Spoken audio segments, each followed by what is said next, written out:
Hello, everybody, and welcome back to the Bundesliga Show. Tuning in tonight for yet another, action-packed show. Joining me tonight is Mark. Mark, how are you doing over there after taking in a good weekend of, Zweite Bundesliga action? Yeah, absolutely. Yeah, a lot of protests. Pretty good weather over here, though, at the minute. So, yeah, it was great to catch up with Peter yesterday and go to the kind of third part of our FC Nuremberg versus FC Kaiserslautern kind of trilogy. But yeah, look out for the vlog as well. Peter will just be preparing that as we speak now. So yeah, don't forget to check that out when it comes out, probably later this week. Yeah, awesome stuff. Yeah, the trilogy goes on and on. But yeah, so tonight, doing a bit of a different show, as you might have seen advertised on social media. It's been a little while since we've done this, so we wanted to do it on a weekend where it was, quiet in effect. Obviously, huge ramifications that we've seen across the Sunday games, and lots of big results at the bottom end of the table. But we wanted to open out a show to kind of the viewers and new guys and do a bit of a Q&A. So we put it to everyone on social media, well, on Twitter/X. We've got a load of questions for ourselves to go through. We'll try and group them all together a little bit and theme them as we go along. So we'll be working our way through that in terms of the questions that have been asked, obviously, prior to the show going on. Of course, if you have got any, real eager questions, get them in. Don't be shy. Me and Mark will try and work our way through as many as we can in about the hour and 5 minutes that we have for tonight's show. So really keen to get going on it. So if you can leave a thumbs up for tonight's show. Comment along as well. Like I say, questions, comments. If you want to answer the questions that have been asked already, please do and share your thoughts. That'd be great. And of course, subscribe to the channel as well. Make sure you leave a rating and review on podcasts. That'd be awesome as well. And yeah, big nod to our great partners, Bundesliga Boxes and Bully News. Great shout out to Bundesliga Boxes for delivering me my first ever VFB number. So there we go. Celebration of all numbers. I think this is a away shirt circa a couple of seasons ago. Absolutely love it. So yeah, great stuff all together. Evening to Justin, BVB David. Hopefully lots of people getting involved tonight. So Mark, we're going to just begin as with a couple of questions in relation to Bayern. Obviously, with the fallout of the weekend, how could we not start with questions centered around the German champions who succumbed to their third defeat in all competitions on Sunday to Bochum. It was an incredible match, an incredible watch as well. So there's a couple of questions that we have a theme of Bayern. So we'll start with that, and we'll work our way through all the different ones. So there's a couple of questions in. Firstly, from our good friend Alex. So Alexander Silk, who obviously joined us on the show a couple of weeks ago. I'm sure he was reveling in their defeat, Bayern. So he says, how on earth do Bayern recover against Leipzig next week, especially with the suspension to Upamecano and the injury to Mazraoui?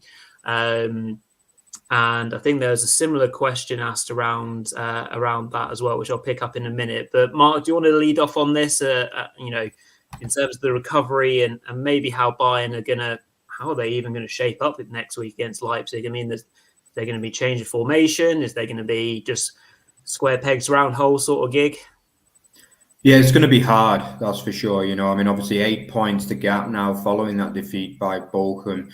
Yeah, you've got to remember that Upamecano actually only came on as a substitute yesterday. He'd been dropped after a poor performance against Lazio, where he also got a red card, by the way. So a pretty calamitous week for the French centre-half. But yeah, I would imagine in that game they're going to go with the same back four as what they had, obviously without Mazraoui, but they'll go for the Kim De Ligt in a 4-4-2 at the back, I would imagine. But it's not exactly a great option because the two of them have never really kind of shown themselves as a partnership. Upamecano has generally been preferred alongside Kim this season. So, yeah, it's definitely a worry.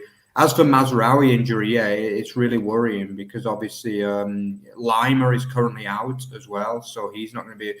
Barring a recovery ahead of that game, he's going to be out as well. So, will they go with Boe? I'm not sure. He's injured as well. He's also injured. So, yeah, maybe Pavlovic. I'll have to fill in at right back. I don't know. But it's desperate times for the SCB, let's be honest now. I mean, last week we called for, we said, don't lose faith in them, don't lose the plot.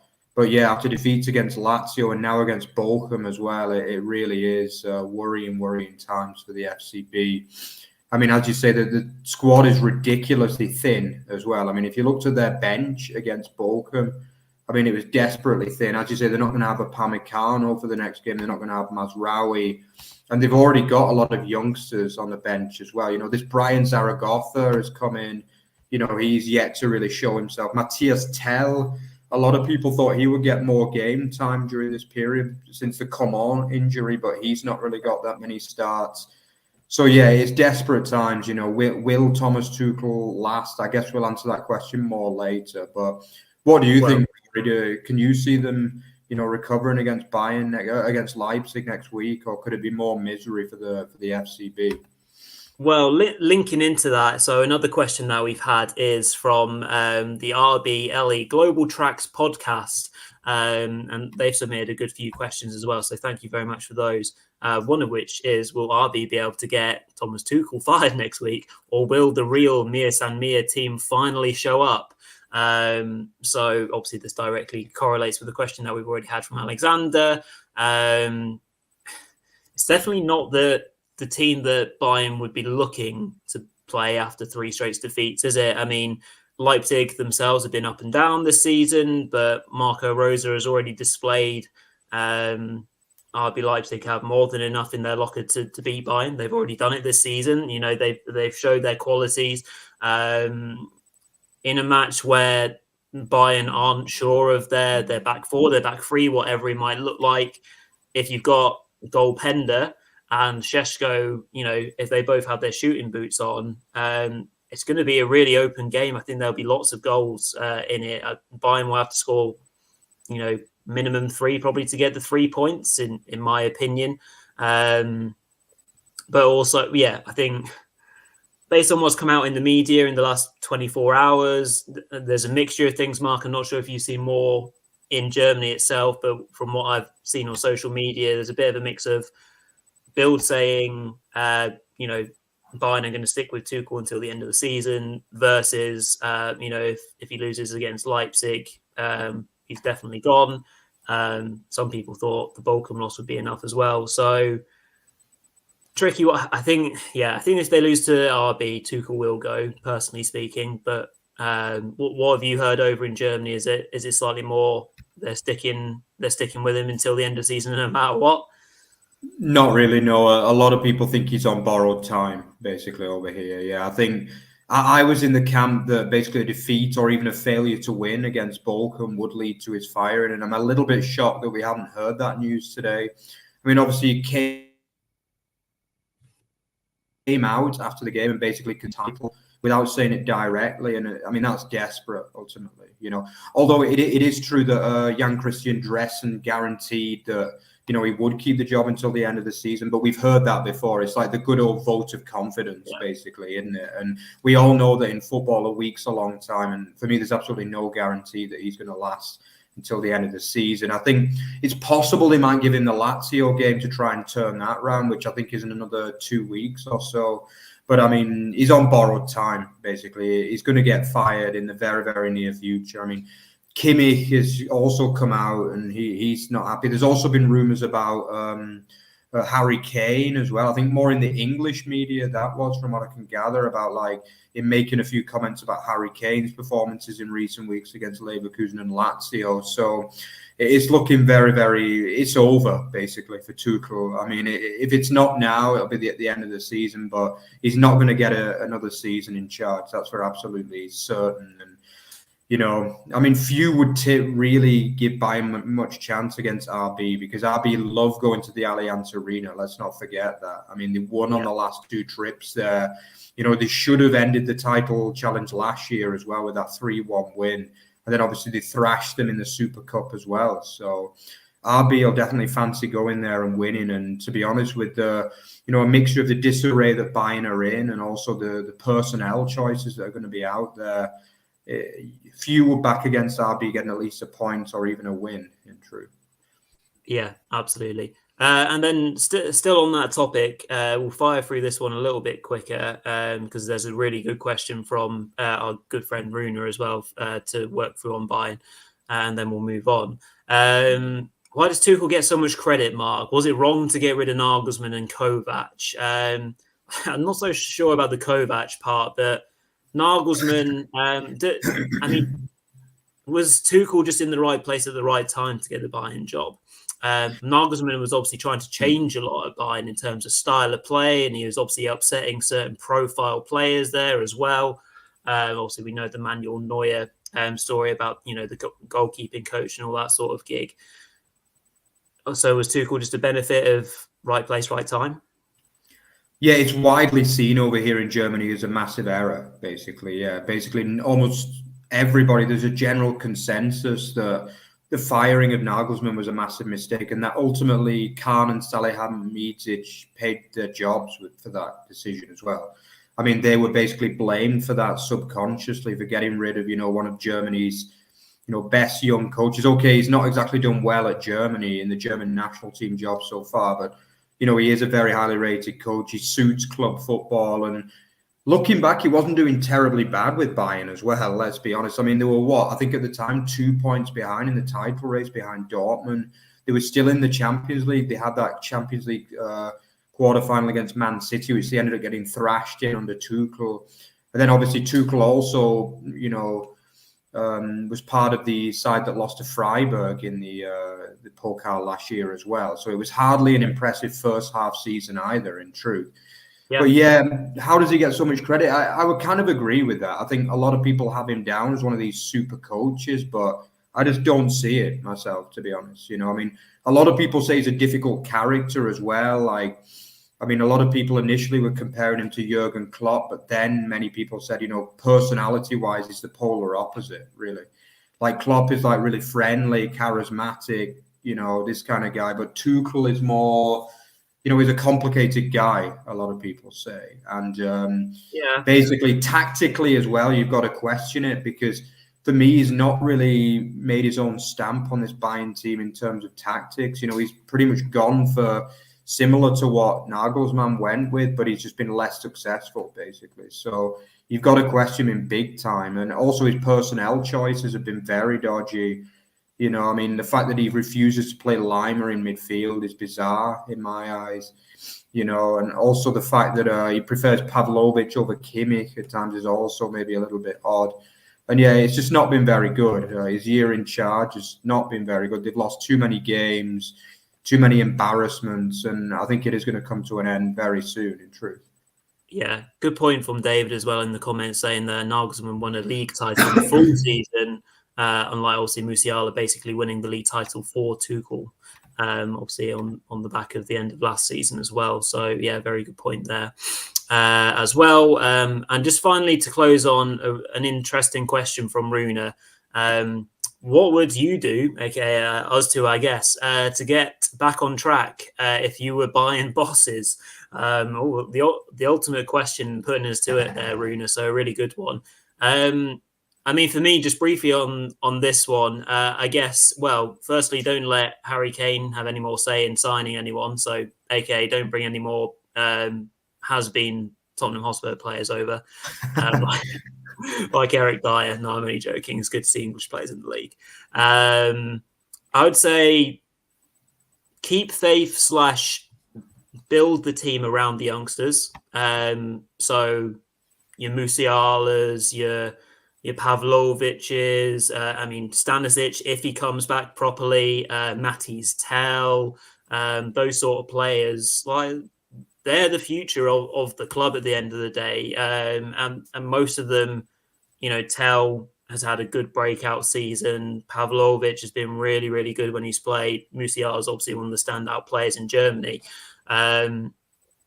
Versus, these obviously German legends who are coming towards the end of their tenures at the club, have a long-term plan set out for replacing Manuel Neuer. Similarly with Thomas Muller and players like that. and obviously they need a new top class coach with top class ideas and a clear style of play.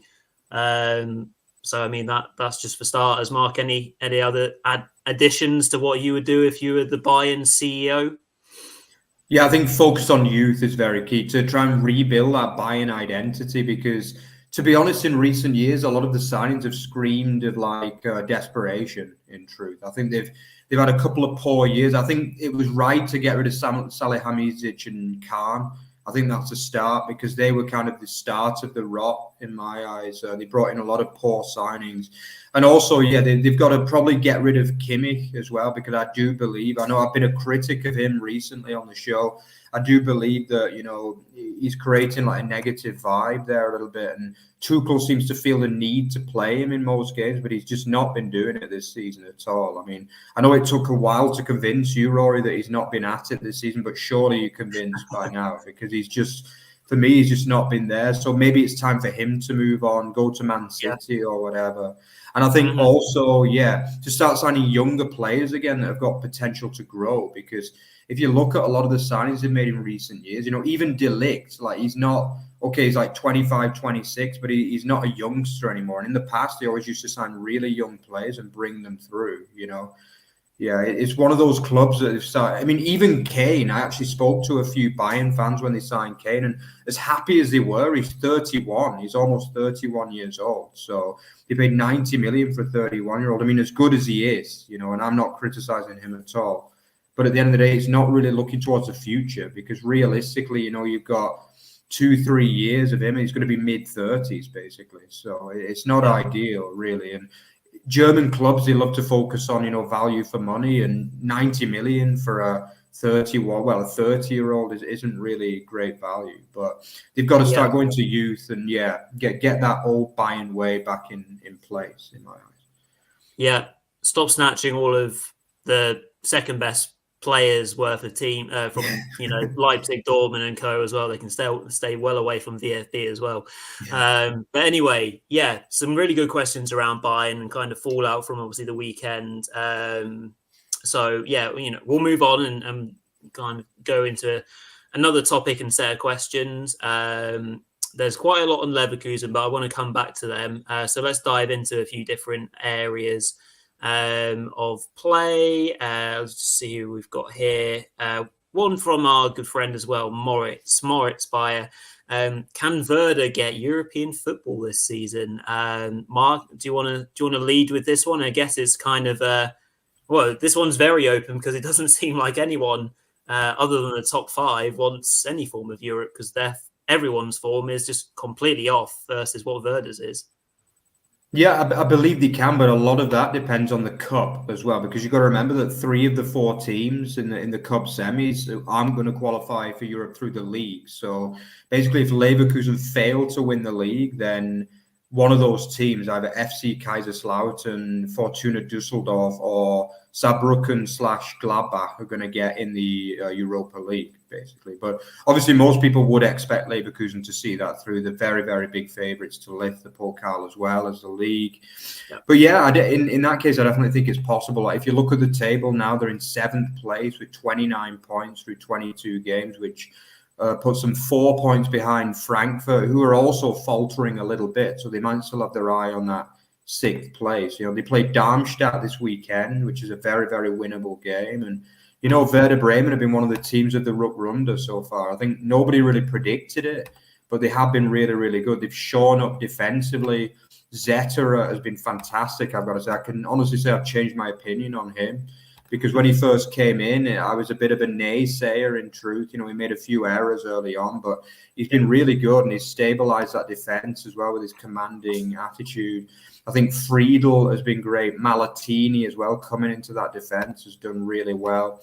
And then I really like the midfield. It took Lehnen a while to get going in that defensive midfield position, but I've been really impressed with him as well. I think Lehnen, I remember we watched his debut against Bayern, actually, Rory, and I saw potential in him then, but he kind of slipped out the team. But I think he's been a key part in this Rückrunde in them kind of shoring up that defence. He offers protection to the back 3, but also he can bring the ball forward too.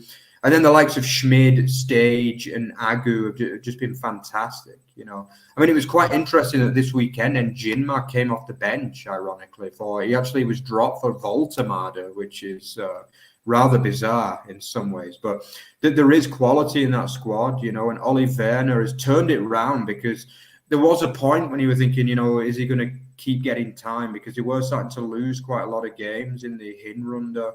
But he's well and truly turned it around. They've had 1 defeat in 9 now, which is fantastic. A lot of wins in that run. And to be honest, at the minute, they do look like a top 6, top 7 side. So it's going to be great to see if they can keep it going. Yeah, absolutely. Like you say, I think they've got a really good core to them at the moment. I do think from 6th to 10th is really close to call. I think Frankfurt will have enough quality-wise. I think they'll hold out. They would have felt a lot better if they held on against Freiburg at the weekend as well, wouldn't they? Points-wise. And then I think it's really open, to be honest. The form of all those teams otherwise looks really, really dodgy. It also might depend on how well Freiburg and Frankfurt particularly go in Europe as well. If they go deep, it might affect their form in the league as well. So, yeah, really good question. Thank you for that, Moritz. Another question for a couple of our different of our other teams that we haven't mentioned yet. Again, from the RB Leipzig Global Tracks podcast. 2-parter. Firstly, oh, bless you. Are Union Berlin back on track? And how serious is the situation for FC Köln? We'll start with Union then, Mark. How back on track are they? Because, they're doing better, but I still have my, my reservations, mainly because of they do have a really tough run of games coming up in terms of, obviously, fixtures. And ultimately, again, it's just down to, can they score enough goals and maybe that home form, because away from home, they really struggled. I just think the fixtures that they have still to play will mean that they're not going to pull away at least until the end of the season, and then it will come down to nip and tuck. I think they probably will be okay, but I'm not saying that they're back on track. What about yourself? Yeah, I think it's a bit of an exaggeration to say back on track, but they're definitely starting to get results. But it depends on what you mean by back on track, because I would say, the performances are still not at the same level as what they were the previous 2 seasons, or probably even previous 3 seasons. But they are starting to grind out results by playing pretty ugly football, in truth, I would say. I mean, Union Berlin have never been known as a side that play really expansive football, but particularly at home, they could score goals in their own way. They were always a threat of set plays from those crosses coming in from the likes of Trimmel, Juranovic, and Roussillon. But this season, that seems to have dropped off a little bit. And in truth, they haven't scored many goals at all, in fact. One of the lowest scorers in the Bundesliga this season, with only 21 goals from 22 games, which is relatively paltry to say the least. But yeah, when you look at the recent results, I think it's very clear why things have improved a little bit for Union, and that's because the defence is back, basically. I think that in the beginning of the season, the likes of Bonucci was atrocious, basically. He'll go down as one of the big flops for the Eisen Union, I think. And I think releasing him has helped them. I remember, actually, that was one of my tips, Rory, before the January window, that I said both Fofana and Bonucci would leave the club in January. And it turned out to be true, because I think they were the 2 bad apples, basically, in that squad. And there was clearly a lot of issues behind the scenes. And I think now they've got that Union spirit back. That's what's changed. Yeah. And I think if you look at the defence, the likes of Dookie is back on form. The likes of Diogo Leite is back on form. Even Kevin Vogt as well. I've got to say he's been very good since signing. He seems to be a good Union Berlin player, the man who signed from Hoffenheim.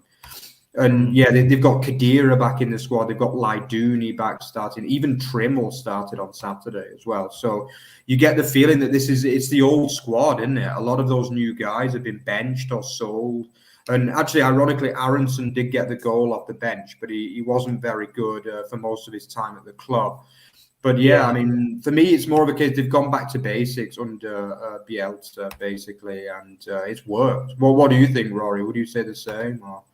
Yeah, well, I was just alluding to before you had your say on that, Mark. I think I don't think they'll pull away directly from relegation. I think they'll have enough, but yeah, they're far from back on track, and I think it will be into next season, provided that they do survive, where we see more from them, what they want to do attacking wise again, and who's going to lead the line, and how they'll shape up as well. But yeah, interesting to have some thoughts on Union. And then how serious are things for FC Köln? I mean, well, yeah, pretty serious still. They too have a tough run of games coming up. But so I think their last 5 games are slightly more friendly, and they're playing teams around them. So they'll just want to still be in the conversation really around then and see what they can do with big home games. At the moment, again, as we've already talked about, goals is a real issue. So being able to find someone who can put the ball in the back of the net is going to be a massive thing. Having to blood in quite a lot of youngsters and seeing if they can step up or if they're going to die trying. So yeah, I'm still pretty concerned for Köln, and quite a lot of people were saying, Mark, that if Köln do go down, quite a lot of people were worried about obviously them financially speaking, and then what might happen to them in the Zweite Bundesliga in terms of, some people have said a double relegation would be on and things like that, because obviously the transfer embargo and all things ensued like that. So how concerned are you for the Billy Goats? Yeah, a lot of people have been saying that, actually. As you say, it is that 2-year transfer ban, and they've tried to have it overturned a couple of times, I think, and basically it's been rejected out of the House. So it seems as though the chances of getting it overturned are completely over. And as you say, I mean, they would lose probably. I mean, they've maybe only got 4 or 5 like Bundesliga standard players even now, in truth, and they probably lose all of them, I would say, because I think I heard some of them are on contracts that. As Moritz said in the comments, the likes of Szabo don't have 2 Liga contracts, so they have release clauses or sell clauses and things. So they'd end up with a really poor squad, and they just couldn't afford to buy anyone, basically. So well, it's not that they couldn't afford to buy anyone; it's that they couldn't buy anyone because of the transfer embargo. So it's a pretty desperate situation, in truth. Yeah, I mean. They've just got to stay up, as Moritz said. Really, they've got to find a way, just get in that playoff or something, win the playoff, and get this season over with. And okay, they'd start again next season on a ban, for as far as I know. But basically, if they end up in the second league, they'd be probably in the bottom 5, 6 worst teams down there. So it is pretty desperate. It really is, for a club of the size of Köln. It's bad, but I still believe that. They've just got to try and stay up, basically. I think that's the only way they can survive at the minute. If they do go down, then it's bleak. They're going to have to rely on youth players to try and keep them in the second league, at least until January, when the ban ends, basically. Yeah, absolutely. And sticking on the theme of teams struggling, so we're kind of sticking with a bit of a relegation theme at the moment. We'll move on to another question from Runa. And one of his countrymen, he obviously really excited to see Bo Henriksen begin his life at Mainz, obviously successfully at the weekend as well. But do we think he has enough to save Mainz from relegation? He certainly has a shot, but it will be really tough. I think naturally. Henriksen's going to come in with his own ideas. He made 5, 6 changes at the weekend already, so already making his stamp on how this Mainz team will play. With the 3 fullbacks, the 3 at the back with the advanced fullbacks, which we saw. And can they get closer to what their XG suggests that they should be on? Obviously at the weekend they hit the woodwork a few times. They also missed the penalty through Amiri. Few worries still for Mainz, and it's still going to be tough for them. Just quickly, Mark, thoughts on Henriksen's first game? Were you impressed with what Mainz did? They certainly looked good in the first half. Yeah, I mean, the 3-4-3 seemed to work well for them. I mean, it kind of came from nowhere, really, the 3-4-3, because nobody thought... I mean, if you look at the personnel they've gone with, it doesn't look like the strongest team by any means. I mean, Dominic hardcore playing in the back three. I mean, when's that ever happened before, you know? And also the fact that a Jork was dropped for Onisivo as well. I mean, that was controversial, to say the least. So... yeah, I mean, but I think the fact that Lee and Gruder on the side of the three look really good, to be honest. I think Lee, it looks like he's coming back into form for probably the first time this season, really, because he's not been very good for most of the season, but maybe the break for the Asia Cup's done him good.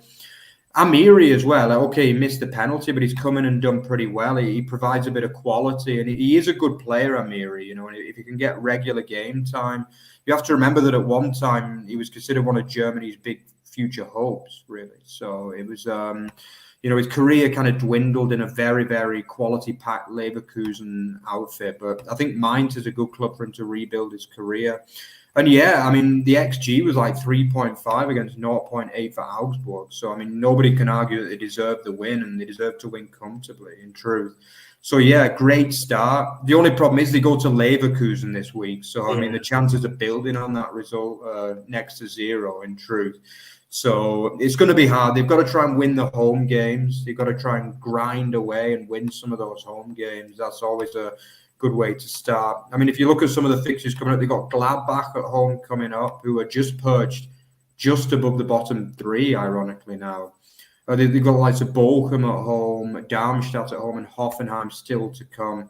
You know, but the next three aways are Leverkusen, Bayern, and Leipzig. So it's a mixed fixture list. But I believe they can stay up, but I think it might be one of them where they have to get in the playoff and then win the playoff, basically. And for me, you would always back the top league side against the second league side in that playoff, given the history of that time. Yeah.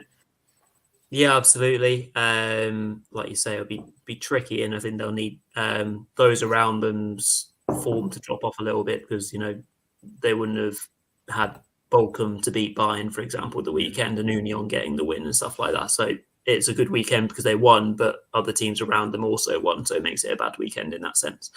Staying on the topic then, question from FPL Gunnosaurus, aka Jay. Has asked us, who are we tipping for the drop then? Is it as simple as Darmstadt and one of Mainz and Köln? Well, obviously, from the table as it looks now, it looks, pretty like that. Gladbach's form is pretty horrible at the moment, but even with them being in 15th place, I really can't believe a team of that, with that quality, should be anywhere near there. Even Augsburg, who have been one of the most impressive teams since Thorup has come in, Mark, they're now down in 14th place. It's really quite odd. So it does feel like it's maybe just from those three. Are you throwing anyone else in there?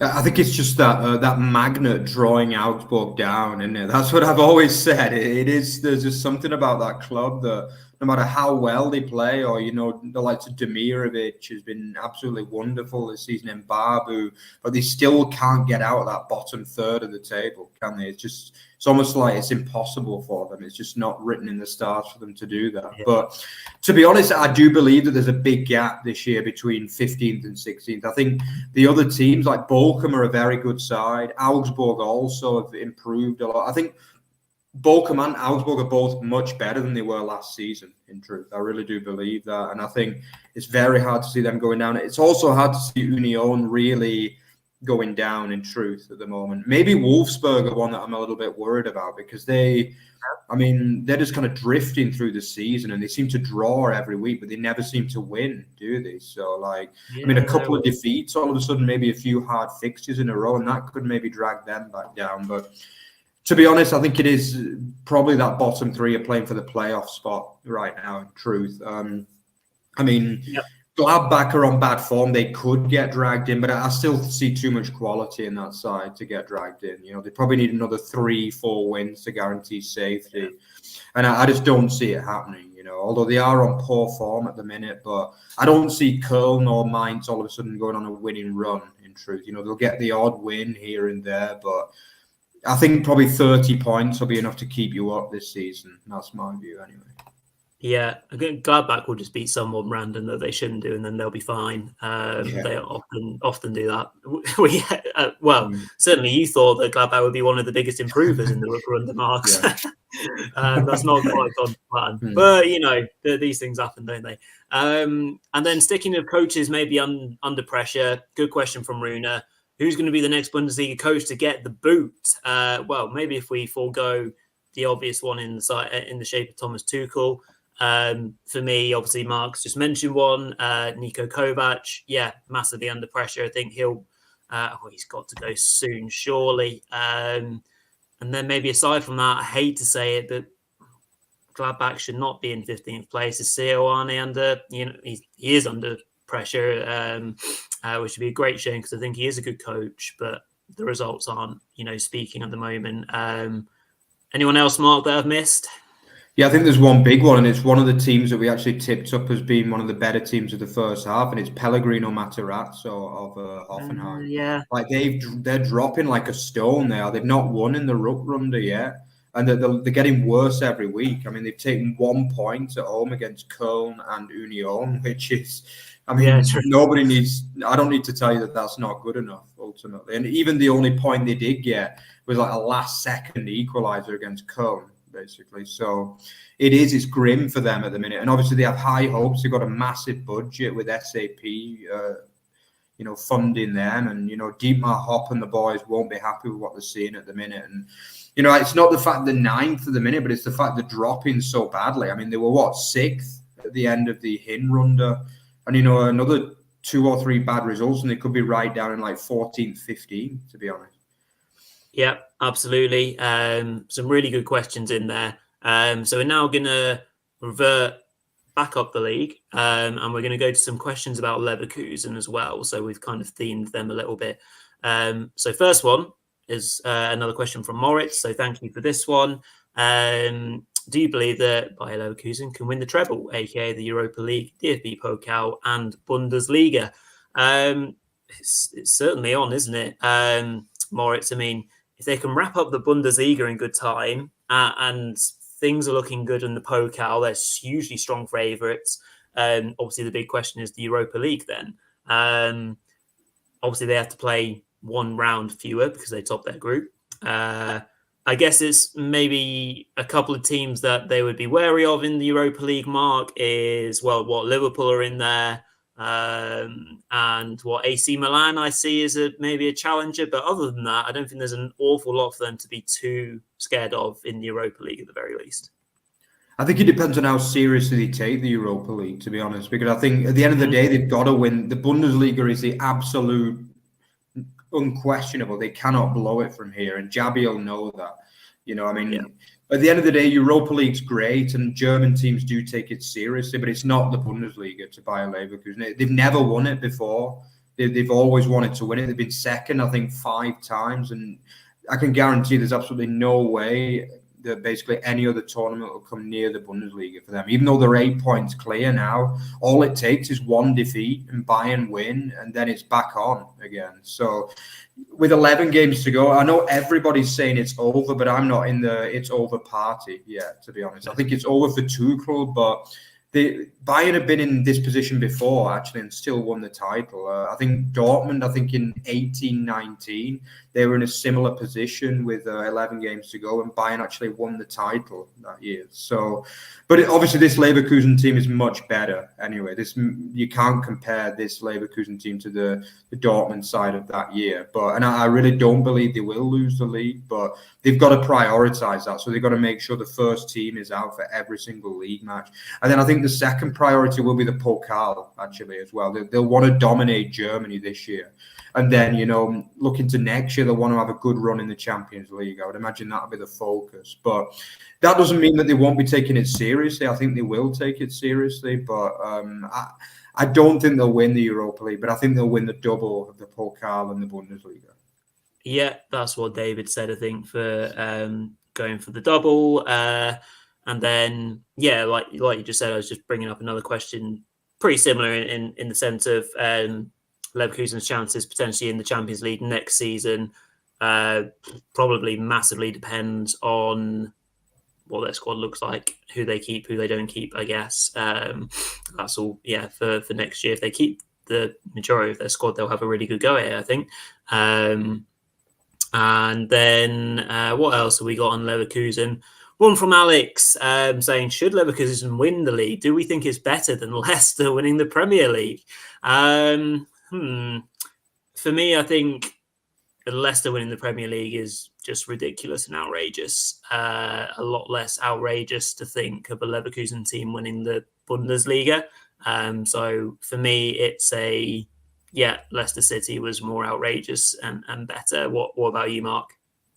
Yeah, I don't even think it's close to comparing the Leicester City. I mean, the Leicester City was a true miracle, basically. Yeah. Like, they had a team of globetrotters and journeymen, and they somehow managed to win the most expensive league in the world, basically. Okay, I know they had Ndidi and Mahrez, who were like the kind of, and Kante as well. Oh no, sorry, Kante and Mahrez. Right. And I know they went on to be world beaters, but nobody knew it at that time. And basically that was a true miracle, literally. That was a gift from God. I think Leverkusen winning it is not a miracle, but it's still an amazing achievement, and a lot of that is down to Xabi Alonso and also the guys, Simon Rolfes and the like, who were able to procure Alonso to the club. And, the ambition they've shown to not only keep a lot of the best players, but also to strengthen the squad, which is something me and Rory have been asking for ages. Teams just show that ambition and that you get the results. And, it would be an amazing achievement for them to win it, but come on, you can't compare it to Leicester City's miracle boys, basically. Yeah, for sure. No, I agree. Really, I like this question from Alex about Grimaldo and Frimpong producing the best season by a fullback pairing ever.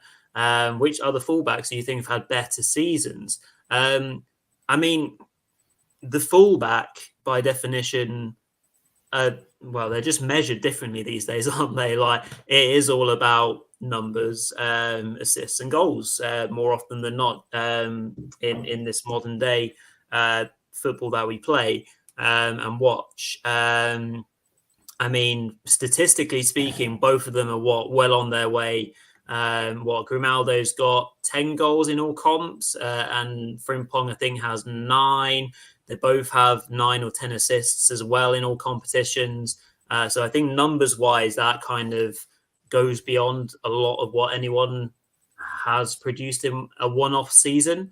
I guess, Mark, when you think of famous fullback pairings in modern-day football, I think of Dani Carvajal and Marcelo.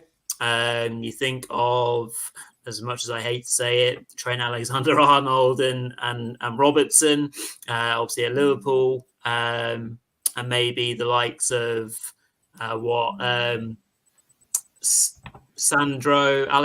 and what's his face at Juve. Christ, the name escapes me now. But anyway, those sort of players. What do you think? I mean, like I just said, numbers-wise, adds up to being one of the best seasons ever that fullbacks have introduced. And I guess it also depends on the role that a fullback is given in these great sides that we've seen in years gone by. Yeah, I think this year, there's no question. Yeah, I think they have been the best fullback partnership in Europe. But to be honest, I was thinking about this the other day. Has there been a better team in Europe this year than Leverkusen? I'm not sure, in truth. It's such a pity that they haven't been able to compete in the Champions League this year, because I really do. But this team is just, it's not just good in the Bundesliga, it's one of the best in Europe. There's absolutely no question about that. Just look at the record. 28 wins from 32 and 4 draws. They're literally unbeaten through the whole season with 28 wins. It's just absurd. I don't ever remember a team putting those numbers on. And the only regret for me this season from Leverkusen is the fact that we haven't been able to see them in the Champions League, to be honest, because I would have been interested to see what they would have done to the likes of Man City, Real Madrid, because for me, I really believe they're on par with those kind of teams right now. I really do. I just think the football they play, there's no end of quality in this team, and obviously Grimaldo and Frimpong are a big part of that, but let's not forget the likes of Xhaka, what he's done for that team, Palacios, Adley, Boniface before he got injured. The back three too have been absolutely brilliant. You know, Kosunu before the AFCON, Jonathan Tah, Tapsoba, and then also don't forget, the replacements, the likes of Andrich in that midfield. This has been magnificent, really, and I've literally run out of superlatives to use for this team. But as I say, that's my one regret, basically. My one regret is that we couldn't see them in the Champions League. I see David says quarters, semis. Yeah, possibly because of a lack of experience against the likes of Real Madrid, Man City, but I definitely have them in the top. I don't see them going out before the quarters, and I think they will probably make the semis depending on the draw as well. Yeah, agreed. Right, so we think roughly got about 20 minutes left of tonight's show. So I want to do one last question on Leverkusen because it's the big question, or one of the big questions. Then we'll move on to the rest of the questions that we have and try and get through as many as we can. That big question for me is one that is doing the rounds about Alonso and if Liverpool come calling for him. I've got my own thoughts on this. Obviously being a Man United fan as well. So I definitely know what I want to happen. Mark, obviously as FPL Gunnosaurus J alludes to, will it be too good of an opportunity for Xabi to say no to versus being able to, like he says, create a legacy at Leverkusen? Yeah, 100%. Leverkusen is not even close to being one of the biggest clubs in Germany, let alone in Europe. You know, Leverkusen is a relatively small club. A lot of people don't realize that, but it's just a small town near Cologne, basically like tucked in between the likes of Dortmund, Schalke, Köln, Gladbach. These are much, much bigger clubs in the North Rhine-Westphalia region of Germany, and there's no question that Liverpool is a bigger club. It's just, again, it's the same as the other question. You just can't compare that. But at the same time, at the moment, I would say I would prefer, if I was a manager, to work with this Leverkusen squad of players than the Liverpool squad. Actually, I think it's a more exciting squad. It's a ridiculously young squad as well, and it's got the perfect balance. So, I mean, if for example, Rolfes and the boys in the board, basically, obviously Bayer, the company, if they come out and say we're not going to sell any players, maybe I would be tempted to go and try and do another year with them. But unfortunately, we know how it works, and it is likely that at least 3 or 4 of the big names will be sold for very, very big profits this year. This summer, and unfortunately, which is a massive loss to the Bundesliga as well. I think Alonso will go to Liverpool. But another interesting twist in that is obviously with the Bayern job very likely coming available, will he end up potentially going to Bayern at the end of the season? Because you've got to remember that Bayern is also a former club of his as well. He knows the Bundesliga now, and he knows how to win it, presumably. Touch wood, I should say. But basically, yeah, I think everybody's talking about Liverpool, but it's not completely out of the question he could join Bayern for me as well. I wouldn't say that's impossible. Oh God, don't start that conversation. We'll get inundated. Right then, yeah, we'll move on and cover some of these other great questions that we've had, because I want to try and get through as many as we can before I have to run off to football. Right, next question from Justin. Justin Crosser. Thanks very much for this one, Justin.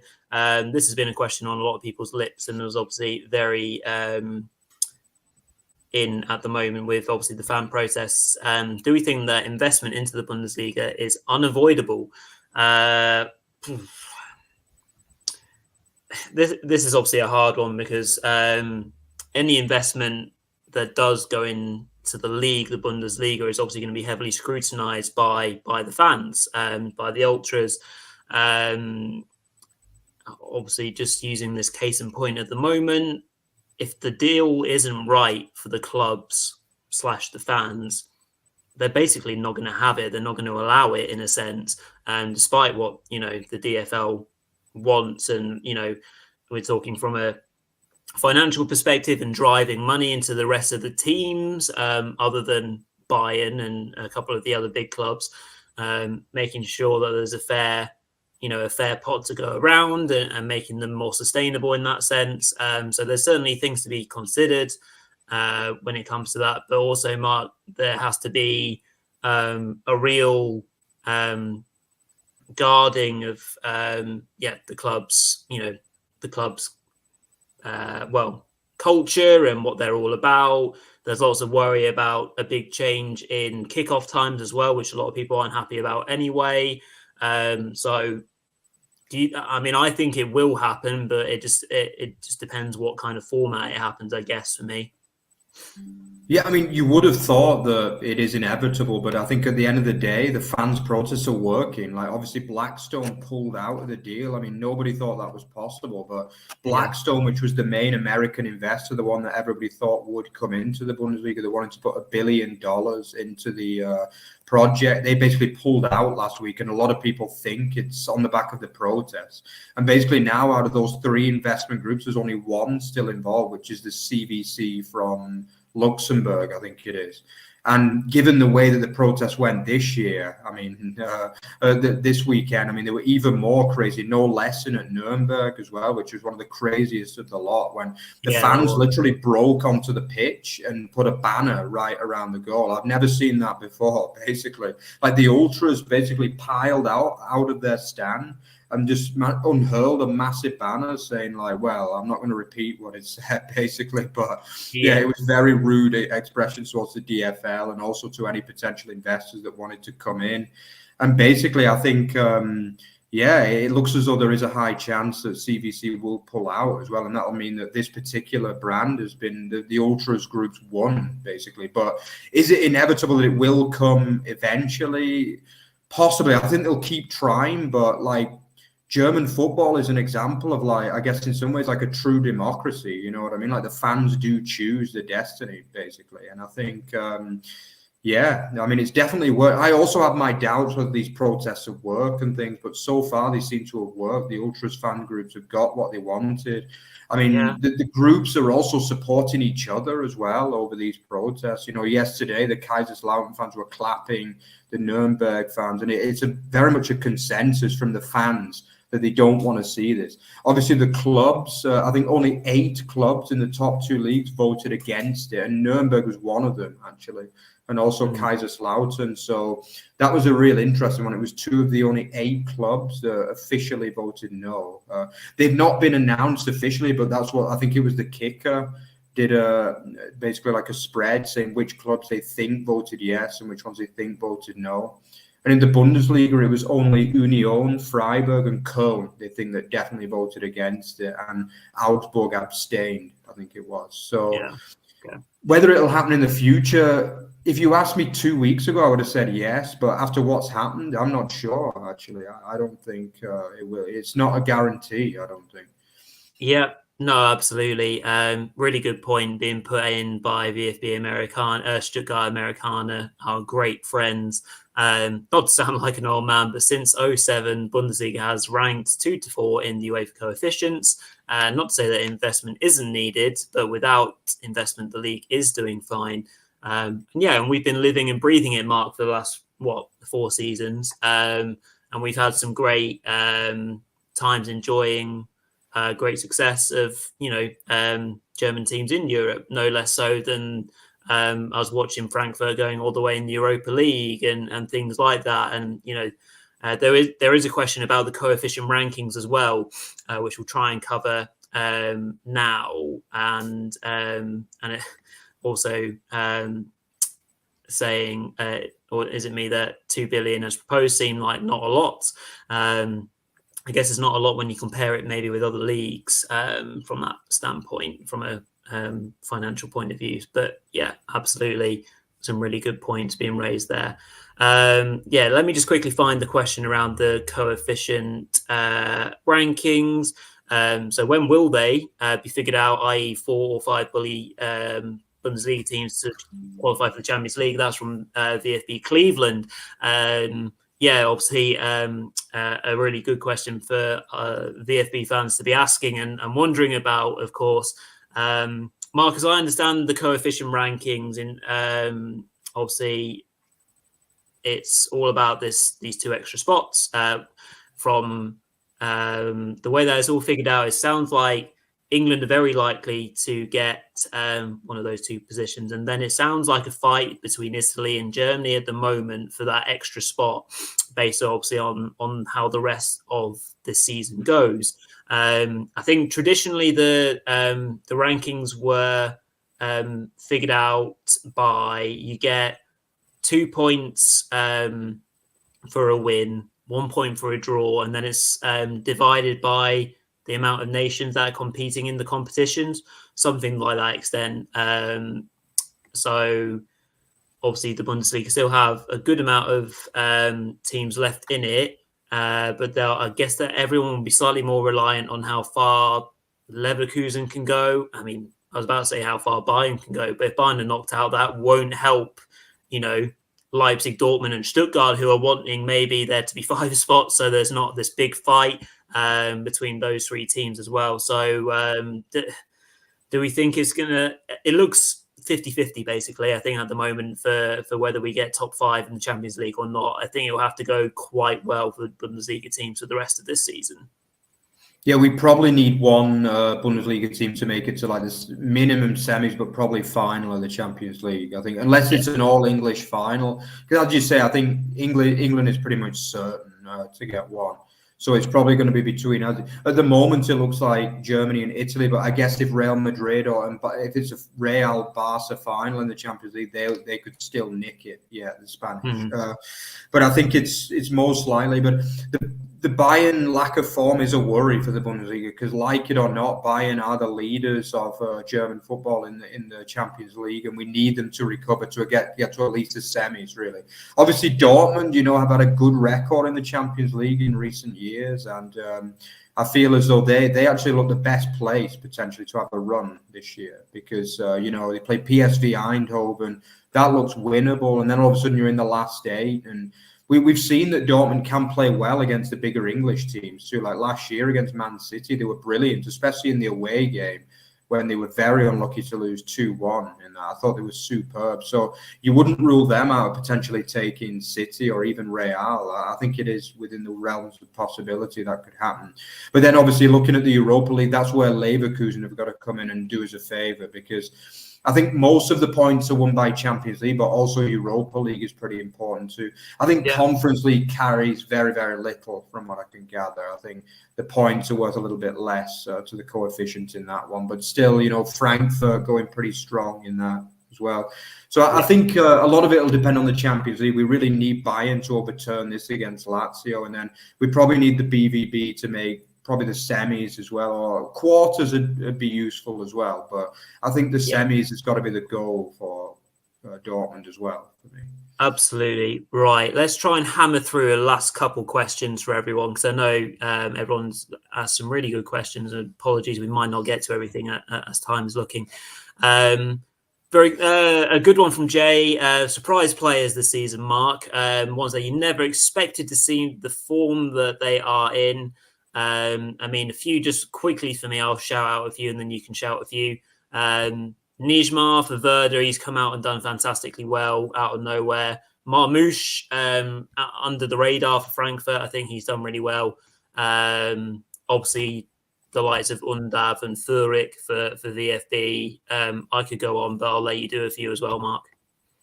Yeah, I think probably Bayer from Hoffenheim. He's had a really good breakout season as well, especially in the Hinrunde. I think another one that literally no one has been mentioning is Osterhager as well from Bochum. He's been really, really good in that midfield, and probably from Bochum as well. I would say Bernardo too, who's actually top of the Jules 1 in the Bundesliga. He's been great at times. And then I think obviously my boy Demirovic too. I know he had a good breakout last year with them, but nobody thought this was coming. 12 goals and 5 assists. The guy's just been a machine, basically. Yeah, he's on the list. Yeah, I think he deserves a lot of respect for what he's done as well. And I think obviously from the bigger clubs, I'd probably say, a lot of Stuttgart players, basically. Furyk has just been abnormal. Mio has built on a good end to last season. And I would say, obviously, Guirassy, I wouldn't say he's been a complete shock, because he did look good last year as well, but definitely Furyk, I think, because nobody thought this was going to come from him. Yeah. Mittelstadt, too. Let's give some respect to Mittelstadt, because he's been good too. One player I'll shout out, because I was horrible to him earlier on the season, is Radetzky in net for Leverkusen. I didn't think he'd be that good, and he's been really important for them. Right then, let's have one other from our good friend VfB Americana. So on the topic of Europe, after Cologne got relegated, having been in Europe in 17-18, FC Union Berlin as well having trouble this season, but clubs like Freiburg and Frankfurt have done fine. What are the themes that spell disaster or success for such clubs? A bit of a worry for VfB, depending on what happens next season, with it potentially being in Europe in whatever guise it might be. I guess the key themes, Mark, well, kind of squad harmony, the way the money is spent, transfer-wise, so not completely reshaping a team. Having a good squad depth to be able to cope with the midweek fixtures. It's a fine balance to strike. What have you just seen very quickly for those sort of clubs who have done better than those who have maybe mismanaged? Another very big one for FCU in particular was signing players that are like kind of above your league a little bit too.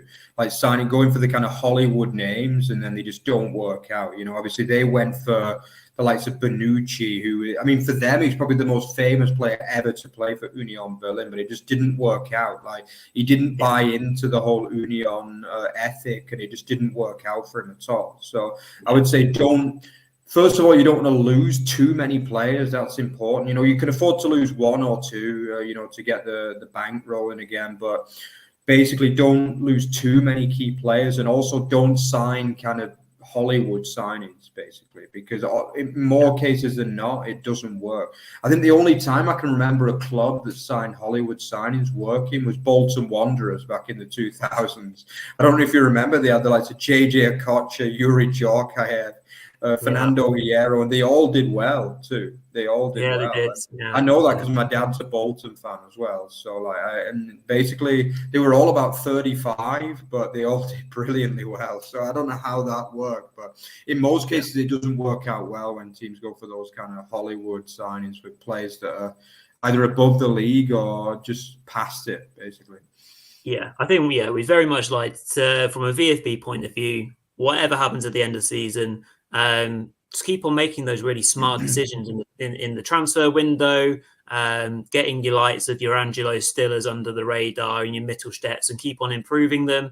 I mean, I thought, for example, bringing in Dahoud might upset a few people, and things like that be seamlessly fit in. Obviously scored effectively the winner at the weekend.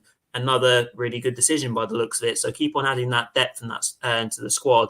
And hopefully things will go really, really well for VfB next season.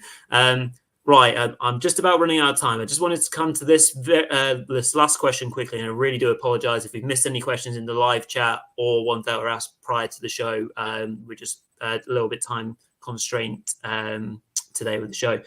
And it's one from Wasif Anam, and he's asked Mark, how does the Bundesliga compare to the leagues like the Prem, La Liga and Serie A? What are the unique aspects of the Bundesliga?